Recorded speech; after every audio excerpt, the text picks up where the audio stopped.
célula como la dibujaría un niño de primaria. Siempre me gusta decir eso porque cuando estábamos en primaria nos decían, dibuja una célula. ¿Y qué hacía uno? Pues dibujaba un núcleo, ¿verdad? Así oscurito, y luego el citoplasma, que era más grande. Ya desde ahí teníamos claro que el núcleo es 2 o 3 veces menor de tamaño que el citoplasma, ¿verdad? Pero de pronto hay un error aquí, es que el núcleo no es la organela más importante de la célula, ¿verdad? Sabemos que el núcleo solamente lleva información genética y que existen otras organelas que de hecho tienen una competencia en este tema de lesión celular, como es la mitocondria, ¿sí? La mitocondria es muy, muy importante y recuerden que la mitocondria, decir mitocondria es igual a decir energía. Si no tenemos mitocondria, la célula está muerta. Básicamente es eso. Bien, entonces aquí empezamos como estas células representando, vuelvo a reiterar, el tejido, órgano diana o célula que va a ser atacada por los agentes agresores. Cuando hablamos de agentes agresores, estamos hablando de un listado que es bastante importante, en donde encontramos agentes químicos, físicos, genéticos, inmunológicos, ambientales, nutricionales, infecciosos. De pronto el grupo de los infecciosos son los que más conocemos, porque ahí en el grupo de los infecciosos o biológicos están los virus, los hongos, hongos y parásitos, ¿verdad? Me falta uno. Virus, bacterias, hongos y parásitos. Bien.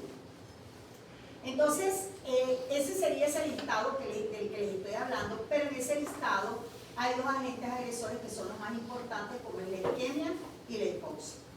Hablemos inicialmente de isquemia. ¿Qué es isquemia? Es falta de irrigación de un órgano, ¿verdad? Sabemos que la sangre cargada con oxígeno y nutrientes debe llegar a ese órgano, a oxigenarlo, a llevarle esos nutrientes para que él pueda sobrevivir. Bien, ¿qué pasa cuando esa irrigación o cuando esa sangre que debe llegar a ese tejido no llega por cualquier causa? Entonces, a ese bloqueo de entrada de sangre es a lo que vamos a denominar isquemia, falta de irrigación de un órgano, ¿verdad?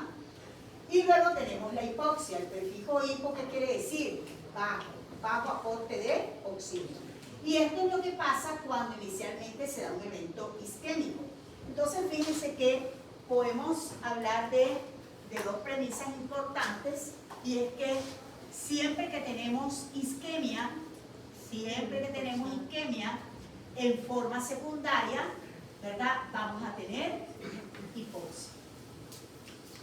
Y claro, sabemos que a través de la sangre se transporta el oxígeno.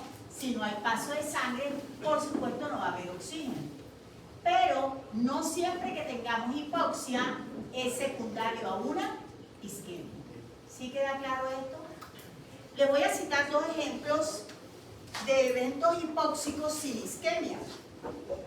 Yo no sé si algunos de ustedes ven noticias, pero hace como casi 2 semanas en la televisión pues salió la noticia de una pareja que murió en el carro.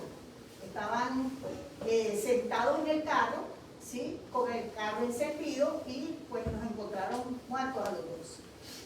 Pues la comunidad donde estaba parqueado el carro avisaron que pues había un carro encendido hacía muchas horas y que pues estaban 2 personas ahí como si estuvieran dormidas. Evidentemente abrieron el auto y encontraron que habían fallecido. Bien, sin necesidad de yo conocerlos, sin necesidad de pronto de estar directamente relacionada con el caso, sé que murieron en hipoxia. ¿Por qué sé que murieron en hipoxia? Porque las noticias dijeron que la causa de muerte era intoxicación por monóxido. Cuando hay intoxicación por monóxido, lo que va a ocurrir es un evento hipóxico, sin isquemia, porque el monóxido entra a los tejidos, impregna los tejidos, ¿verdad? Y esto hace que se pierda el buen flujo de oxígeno a esos tejidos, porque ¿qué ocurre? Ustedes saben que el oxígeno se va a transportar en la sangre unido a la hemoglobina. Cuando se produce ese monóxido, lo que hace es que se une, desplaza el oxígeno y se une a la hemoglobina, ¿verdad? Ese monóxido, entonces se va a transportar como carboxihemoglobina. Y esto es lo que va a generar en sí ese evento hipóxico. A ese tipo de muerte se le llama muerte rosada, muerte silenciosa, y silenciosa porque los pacientes se quedan dormidos y pues no hay forma como de darse cuenta de lo que está ocurriendo. De hecho, al final de la noticia dicen que hay que tener precaución. A veces uno hace, digamos, mal uso del automóvil en el sentido de que llega a un parqueadero, sobre todo estos parqueaderos que son subterráneos, y uno a veces se queda dentro del carro. No sé si les ha pasado, a mí me ha pasado cuando voy a la clínica iberoamericana, que qué sé yo, estoy esperando a mi esposo y me quedo en el carro, el vigilante llega y me hace salir del carro, evitando estas situaciones. ¿Por qué? Porque no va a haber un buen aireamiento del auto y puede haber una intoxicación secundaria por este monóxido, ¿sí? Que fue lo que le ocurrió a esta pareja. Luego, un buen ejemplo de hipoxia sin isquemia es lo que sucede en las anemias, ¿verdad? En las anemias vamos a tener hipoxia sin isquemia.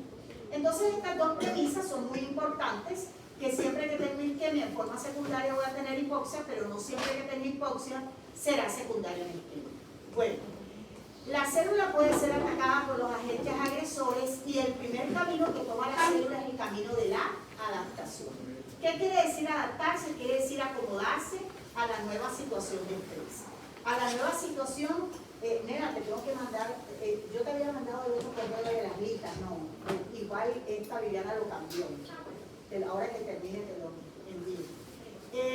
A una nueva situación en donde está siendo atacado por un agente agresor y que tiene que amoldarse a esa nueva situación. De estas cuatro formas ahora lo vamos a revisar. Pero ¿qué le ocurre a una célula que está siendo atacada por un agente agresor y que no logra entrar en adaptación o que no logra entrar en un fenómeno en el cual pueda acomodarse a la nueva situación de estrés producido por el agente agresor? Lo que le va a ocurrir es que la célula se lesiona. La lesión, ¿verdad?, se produce ante el haber intentado adaptarse y no lograrlo, se va a producir la lesión. Para que se dé la lesión existen 5 mecanismos bioquímicos de lesión celular, y esos 5 mecanismos bioquímicos yo creo que ustedes los deben tener un poco más frescos que yo, porque vienen de dar bioquímica, o sea, es un semestre, ¿verdad? 2 semestres. Ok. Entonces, los mecanismos bioquímicos de lesión celular y que tienen que ver con la lesión son, primero, el agotamiento de ATP. Sabemos que se deben producir X cantidad de moléculas ATP para que nosotros podamos llevar a cabo todas las reacciones, todos los procesos que se dan en la economía corporal, que es lo que nos mantiene ahora aquí, atentos, ¿verdad?, despiertos. Bueno, para que se dé la lesión celular debe haber agotamiento de ATP. Segundo, estrés oxidativo. ¿Qué es el estrés oxidativo? Pues el estrés oxidativo no es más que el desequilibrio entre la producción y eliminación de radicales libres de oxígeno, ¿sí? Radicales libres de oxígeno. Entonces, cuando lo que se produce no es igual a lo que se elimina, se entra en desequilibrio. Y esto es a lo que le vamos a denominar estrés oxidativo. Segundo mecanismo bioquímico que participa en la lesión celular. Tercer mecanismo, aumento del calcio, no voy a poner el C así porque es carcinoma, ¿no? Entonces, aumento del calcio citoplasmático. Entonces, el calcio citoplasmático o citosólico el aumento se produce porque las organelas naturales que almacenan el calcio dentro de la célula, como es la mitocondria y el retículo, normalmente lo tienen sí almacenado en la célula, pero cuando la célula está siendo atacada por un agente agresor, ¿qué hacen esos almacenes naturales de calcio? Se lo entregan a la célula y lo vierten al citoplasma, aumentando los niveles de calcio dentro de la célula, pero luego empeora la situación. ¿Por qué? Porque va a aumentar la permeabilidad de la membrana. Ustedes saben que la membrana celular es selectiva para lo que va a entrar y va a salir de la célula. Pero ¿qué ocurre cuando está siendo atacada esa célula? Esa selectividad de la permeabilidad de la membrana se pierde y va a entrar mucho calcio de fuera de la célula al interior de la célula, agravando aún más este mecanismo bioquímico, aumentando aún más los niveles de calcio citosólico. El último mecanismo bioquímico, el quinto, ¿sí?, es el daño mitocondrial. Este daño de la mitocondria lo vamos a separar de los 4 primeros. ¿Por qué? Lo vamos a separar de los 4 primeros, y aquí les voy a poner una X de los 4 primeros, porque estos 4 mecanismos bioquímicos marcan para lesión reversible o irreversible. ¿Y de qué dependerá de que sea reversible o irreversible? Ahorita se los voy a explicar, pero el quinto mecanismo marca solo para lesión irreversible. ¿Por qué? Porque el daño de la mitocondria para la célula es como un auto sin motor, ¿verdad? Si un auto no tiene motor, ¿será auto? ¿Podrá andar? No. Si la célula no tiene mitocondria, pues no es célula, no puede andar. Entonces, este mecanismo marca la diferencia entre los 4 mecanismos primeros y este. Bien, hay algo importante en la lesión celular, y es que lo que suceda en el tejido, lo que ocurra en el tejido, sea lesión reversible o irreversible, dependerá de 2 factores grandes e importantes. Un primer factor que tiene que ver con el agente agresor, agente etiológico, noxa, como lo queramos llamar, y un segundo factor que dependerá de la célula, tejido u órgano atacado. El primer factor tendrá que ver con 3 elementos importantes: tipo de agente agresor, intensidad con la cual actúe ese agente agresor y el tiempo o duración que haga su acción, ¿verdad? Y lo que dependerá de la célula tiene que ver con 2 factores. Uno, el estado nutricional de la célula y la capacidad inmunológica que tiene la célula para responder ante el agente agresor. Les voy a poner un ejemplo para poder entender un poco esta palabrería que les acabo de decir. A mí me gustan los ejemplos porque así se entienden más. Miren, vamos a poner ejemplos con agentes infecciosos. Hace 5 o 6 años tuvimos una pandemia producida por un virus, ¿verdad? Por el famoso coronavirus, infección por SARS-CoV-2, etc. Bien, todos sabíamos que el tipo de agente agresor era un virus, ¿verdad? Que lo mostraban en la televisión, que todos estábamos informados, que cuál era la puerta de entrada de ese agente agresor, etcétera, etcétera. Todos estábamos expuestos a él. Niños, adultos, ancianos, pobres, ricos, blancos, negros, orientales, nadie se salvaba. Bien, pero ¿qué pasaba con ese agente agresor? Cuando ese agente agresor entraba, la intensidad con la cual él actuaba y cuánto se demoraba actuando estaba directamente relacionado con el estado nutricional y la respuesta inmunológica del paciente. ¿Qué veíamos? Sí, todos tendríamos la misma posibilidad o probabilidad de adquirir el virus si no nos cuidábamos, pero cuando entraba al cuerpo ya dependía de cada paciente. ¿Por qué digo esto? Porque comenzaron a hablarse de las comorbilidades. Si usted es obeso, si usted es diabético, si usted tiene enfermedad inmunológica tipo lupus, si usted tiene enfermedad, si usted tiene un cáncer, si usted tiene, etcétera, etcétera, usted se va a agravar con la infección por el virus, ¿no? Pero ¿qué vemos hoy en día? O lo vimos antes de la pandemia, porque prácticamente estamos expuestos a virus, ¿sí? Y que esa exposición a virus no tiene efectos tan morbimortales como lo tuvo la infección por el virus, la infección por el SARS-CoV-2. Entonces estoy colocando ejemplos de agentes agresores virales en el uno, en donde vimos que cobró tantas vidas, y en el otro, en el que de pronto nos puede enfermar. Yo acabo de pasar la semana pasada una infección viral, ¿verdad? Y pues ya hoy estoy aquí dando clase, ¿sí o no? Entonces, fíjense ustedes que son agentes agresores de tipo infeccioso, virales, pero que se comportan diferente y que también el comportamiento de ellos va a depender de la relación con la célula y los 2 factores que están anotados ahí. Entonces, esto es muy importante, estos 2 factores, estos 2 elementos, para saber lo que le va a ocurrir a la célula. Cuando ya nosotros tenemos la lesión, vamos a tener en cuenta si lo que sucede en la célula será reversible o irreversible. Ahora bien, ¿cuándo hablamos de reversibilidad? Cuando lo que está ocurriendo, por ejemplo, es un proceso inflamatorio en donde hay edema, O por ejemplo, lo que les voy a mostrar aquí es un ejemplo de un hígado con cambio graso. Esos son consideradas lesiones reversibles. Siempre pregunto, ¿cuántos de los que estamos reunidos acá en esta clase no hemos tenido otitis, faringoamigdalitis o amigdalitis, conjuntivitis? Y nadie de los que estamos acá podemos decir que no, que es que a mí me dio la otitis y yo después no pude seguir oyendo bien. O a mí me dio conjuntivitis y quedé ciego después de la conjuntivitis, ¿verdad? Es decir, son procesos inflamatorios que inclusive son autolimitados. Aunque yo les haga algo de tratamiento, el tratamiento es sintomatológico. No va a tratar el virus. Es como cuando tienen herpes, ¿verdad? En la boca. Cuando tienen herpes, bueno, sí, las personas aplican antivirales, pero ustedes saben que el tratamiento para el virus no existe, ¿verdad? Y que realmente lo que vamos a aliviar son los síntomas. Entonces, estos serían ejemplos de reversibilidad. ¿Y por qué ese nombre de reversibilidad? Porque la capacidad que tiene el tejido de regresar al estado de normalidad está latente. Una vez el agente agresor deje de hacer su acción. Si el agente agresor dejó de hacer su acción, ¿verdad? El tejido tendrá la probabilidad de regresar a este punto de partida. ¿Queda claro? Entonces ahí vamos a hablar de reversibilidad y los mejores ejemplos son la inflamación y el cambio graso. Bien, cuando hablamos de irreversibilidad, jóvenes, hablar de irreversibilidad es igual a decir muerte, muerte del tejido.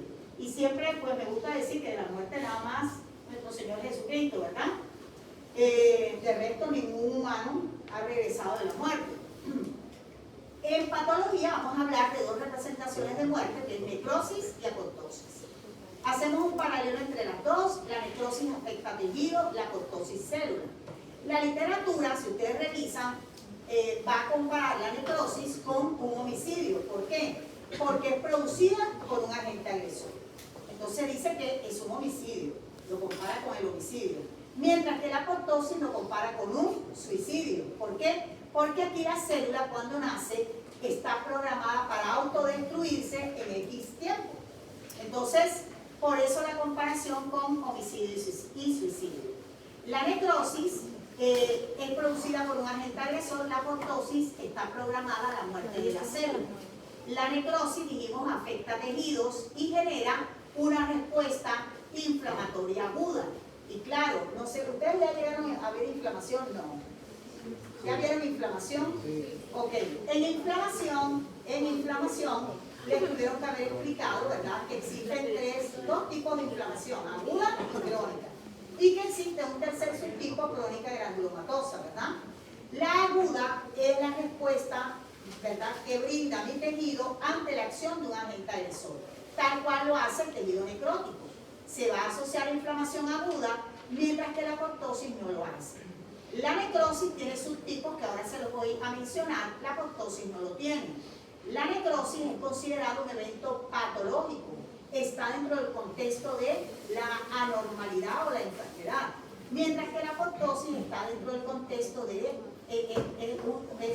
es un evento fisiológico, está dentro del contexto de la normalidad. Los subtipos de necrosis, tenemos la necrosis coagulativa, que el mejor ejemplo para hablar aquí es lo que sucede en el infarto agudo del miocardio, ¿verdad? Que se da secundario a evento isquémico. Nos ubicamos en una coronaria. Si la coronaria hace una ateromatosis coronaria, muy probablemente al estenosarse la luz del vaso, va a producir una necrosis de esa zona del corazón al cual le debe llegar la sangre cargada con oxígeno y nutrientes a partir de esa coronaria. Entonces eso es típico del corazón, la necrosis coagulativa, que es secundaria a evento isquémico. Necrosis de licuefacción. Aquí vamos a tener muerte del tejido más formación de absceso. Si ya vieron inflamación, saben que en la inflamación hay, dentro de las formas evolutivas de inflamación, existe la formación de pus o de absceso. Se produce cuando toda célula tiene una vida media y cuando mueren muchos neutrófilos en grandes cantidades, ¿eso que va a producir? Pus. Entonces lo que ocurre en la necrosis licuefactiva es que va a haber muerte del tejido más producción de pus. Esto es característico del sistema nervioso central, pero también lo podemos ver en los casos de la prostatitis aguda. Podemos observar necrosis licuefactiva. Necrosis gangrenosa. La necrosis gangrenosa resulta de la unión de la necrosis coagulativa con la necrosis licuefactiva. Y esta necrosis gangrenosa es típica de las extremidades. Lo vemos en especial en las extremidades inferiores, en donde terminan siendo amputadas por esta necrosis gangrenosa. Recuerden que esta resulta de la unión de estas dos, coagulativa y licuefactiva. Necrosis caseosa. La necrosis caseosa está relacionada con algo que se llama tuberculosis, que es producida por una Mycobacteria tuberculosa. ¿Por qué se llama necrosis caseosa? Este prefijo caseo viene de la nata de la leche, el sobrelavante que se le forma a la leche en la parte superficial. Y ese aspecto macroscópico del caseo de la leche lo toma la tuberculosis macroscópicamente, de ahí el nombre que recibe. Sabemos que la tuberculosis puede afectar todos los tejidos de la economía corporal, ¿verdad? Entonces esto lo podemos tener en cualquier parte, por lo menos aquí tengo un ejemplo de ganglio linfático con una necrosis caseosa. Necrosis grasa, esta puede ser de dos tipos, traumática o enzimática. Es traumática, en especial la vemos en las pacientes que se han colocado implantes mamarios, en donde la manipulación de la grasa lo ve como un agente agresor hacia su tejido y termina produciéndose la muerte de la grasa secundario a la manipulación quirúrgica para colocar el implante mamario. También se puede dar por trauma mecánico directo en una zona donde haya mucha grasa en la economía corporal. La necrosis grasa enzimática se da dentro del contexto de las pancreatitis. Los procesos inflamatorios agudos del páncreas se liberan enzimas pancreáticas como las lipasas, amilasas pancreáticas, y esto hace que se produzca muerte de la grasa peripancreática. Por eso es considerada necrosis grasa enzimática. Jóvenes, ¿hay preguntas hasta acá de lesión? ¿Hay alguna pregunta hasta acá de lesión? No, señor. Bien, entonces vamos a realizar ahora los fenómenos adaptativos. A mí me gusta hacerlo con dibujitos, recordando un poco que en histología, hagan silencio porque por ahí oigo un murmullo, por favor. En histología tenemos tres formas celulares. Esta que estoy dibujando aquí es la forma cúbica. Esto es normal, lo que estoy dibujando aquí. Esta que voy a dibujar aquí es la forma columnar o cilíndrica. Y ahorita les voy a mostrar la célula plana o escamosa, ¿verdad? Pues la célula cúbica es la que tiene todos sus lados completamente iguales. Muchas gracias. Con un núcleo central redondeado. La célula cilíndrica es la que tiene el alto mayor que su ancho y el núcleo basal. La célula plana, se la dibujo por acá, es así, plana o escamosa, tiene el núcleo ovalado. ¿Y por qué se llama escamosa? Porque viene de una escama de pescado, ¿ya? Bueno, esas son las tres formas celulares en histología que ustedes las tuvieron que haber visto. Me gusta definirlas con dibujos porque yo pienso que cuando tú dibujas o escribes, pues pones a trabajar tu cerebro y grabas más. Entonces, miren, cuando hay hipertrofia, ¿qué ocurre? Pasa esto. Cuando hay hipertrofia, ¿qué pasó ahí? Aumentó de tamaño la célula. Esa es la definición de hipertrofia. Porque a veces, ¿qué sucede? Como nos estamos enfrentando a un nuevo término, a veces se confunde este con este, porque el prefijo es igual, ¿verdad? ¿Qué sucede cuando hay hiperplasia? Aumenta el número de células.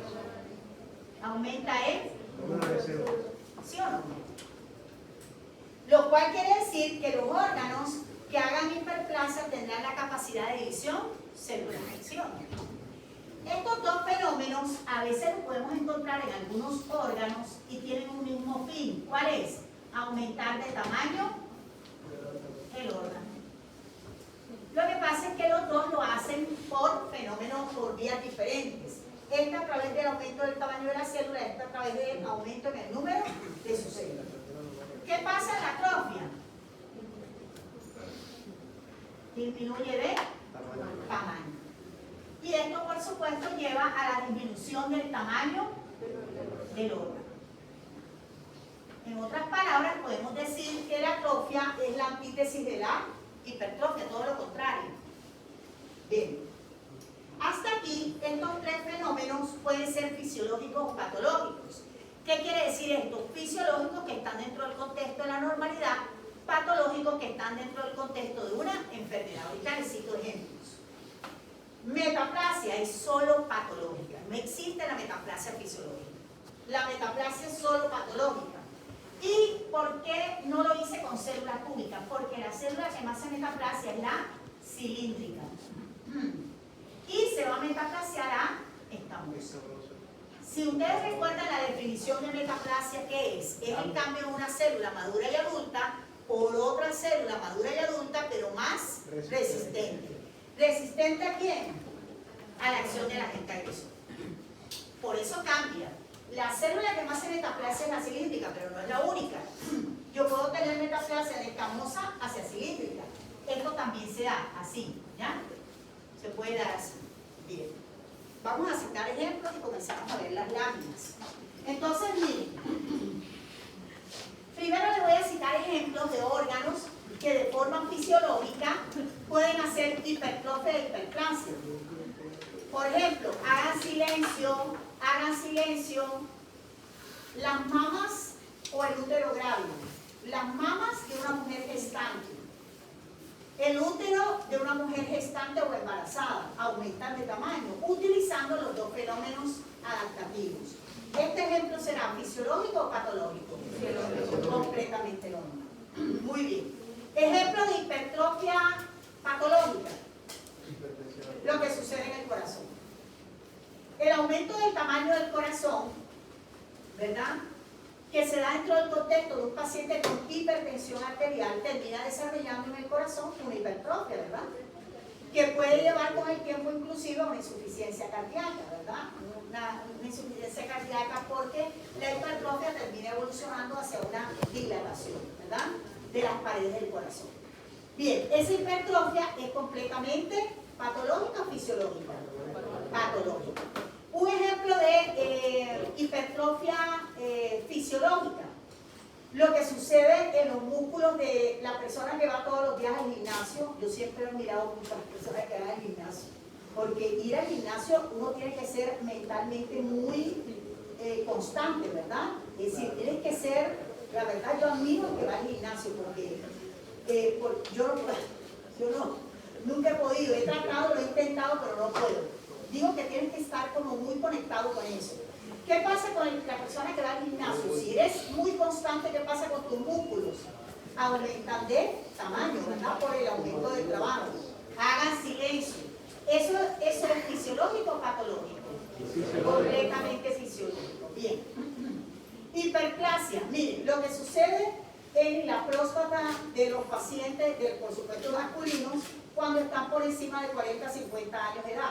Su próstata aumenta de tamaño, ¿verdad? Eso es completamente fisiológico, pero si el paciente llega a su consulta y dice, doctor, yo en la noche me levanto 5 veces a orinar, eso se llama nicturia. Yo orino y después me queda con una llave mal cerrada, goteo post-miccional. Me arde para orinar, disuria. Y en el día estoy constantemente queriendo o teniendo la sensación de querer ir a orinar, por aquiuria. Jóvenes, con esto que les estoy relatando, ¿sigue siendo fisiológico esa hiperplasia prostática? Entonces lo tenemos dentro de los dos contextos, ¿verdad? Que esa hiperplasia prostática, que lo tenemos citado como ejemplo fisiológico, también puede ser patológico cuando la próstata aumenta demasiado de tamaño y comienza a colapsar y comprimir estructuras vecinas produciendo lo que les acabo de decir, ¿verdad? Bien. También tenemos hiperplasia patológica en una mujer que de pronto durante toda su edad reproductiva tuvo más acción de estrógeno y progesterona. Hizo ciclos de hiperestrogenismo, cuando nunca quedó embarazada, o de pronto se embarazó una vez, pero nunca amamantó. Ustedes saben que el amamantar o el quedar embarazada rompe la acción del estrógeno, ¿verdad? Y comienza la progesterona a tener su acción. Listo, estos pacientes terminan desarrollando, ya llegando a la perimenopausia, algo se llama hiperplasia endometrial. Las hiperplasias endometriales son consideradas, en especial las atípicas, son consideradas lesiones premalignas que pueden conducir al cáncer de endometrio. Entonces, este tipo de hiperplasia es patológica o fisiológica. Patológica, ¿sí? Muy bien. Atrofia, un ejemplo de atrofia fisiológica, lo que sucede con nuestro cerebro. A medida que comenzamos a avanzar en edad, ¿qué le pasa a nuestro cerebro? Comienza a reducirse y es una atrofia pues completamente normal. Pero si yo les digo que estoy viendo en una tomografía el cerebro de un paciente que tiene, qué sé yo, 40 años y que tiene una enfermedad neurodegenerativa tipo Alzheimer? ¿Ustedes qué me dicen de esa atrofia? ¿Es fisiológica o patológica? Es completamente patológica. Muy bien. Y ya la metaplasia, sabemos que la metaplasia es siempre patológica, ¿verdad? Y que la metaplasia, como un buen ejemplo de esto, lo que sucede a nivel del aparato respiratorio, específicamente en el epitelio respiratorio, que sabemos que es de tipo pseudoestratificado, cilíndrico ciliado, oigan, cilíndrico, ahí está la célula cilíndrica, ciliado con células caliciformes. Si ese paciente es fumador, el humo del tabaco va a generar un proceso irritativo, el agente aerosol haciendo su acción, y va a permitir que esta célula madura cambie a una célula que es capaz de tolerar el humo del tabaco, que es la escamosa. Ahí se produce la metaplasia escamosa del epitelio respiratorio. Recuerden que sobre esta metaplasia escamosa es que se produce el cáncer relacionado con el humo del tabaco o con el tabaquismo severo, que se llama como carcinoma escamoso o epidermoide, ¿verdad? Sobre una metaplasia producida, ¿verdad?, al inicio de la exposición al humo del tabaco. Otro ejemplo que tenemos a la inversa es lo que sucede en el esófago de Barrett, ¿verdad? Recordemos que el esófago, tiene un epitelio escamoso estratificado, no queratinizado porque es un epitelio mucoso. Ese epitelio, cuando en el tercio inferior esofágico se ve expuesto al jugo gástrico porque tenga reflujo el paciente, la irritación producida en ese epitelio del tercio inferior esofágico va a hacer que ese epitelio cambie a un epitelio que es capaz de tolerar el jugo gástrico, que se llama ¿cómo? Epitelio gástrico, que es de tipo cilíndrico simple. ¿Cómo se le llama esta metaplasia? Metaplasia gástrica, o en otras palabras, esófago de Barrett. ¿Sí queda claro? Pero también tenemos otro ejemplo, que es lo que sucede en la zona de transición o lucha de los epitelios a nivel cervical. Ustedes saben que el cervix o el cuello de la matriz es como un puente de comunicación entre el exocervix y el endocervix, ¿verdad? Esa zona de transición está tapizada por un epitelio cilíndrico, pero esa zona es muy lábil. Es una zona que puede estar expuesta a procesos infecciosos y se puede inflamar mucho. Y esa zona de transición puede, ante un proceso inflamatorio infeccioso, cambiar de célula cilíndrica endocervical a célula escamosa exocervical. ¿Cómo se le llamará la metaplasia? Metaplasia escamosa endocervical. Jóvenes, ¿hay preguntas acerca de la explicación? ¿Tienen alguna duda?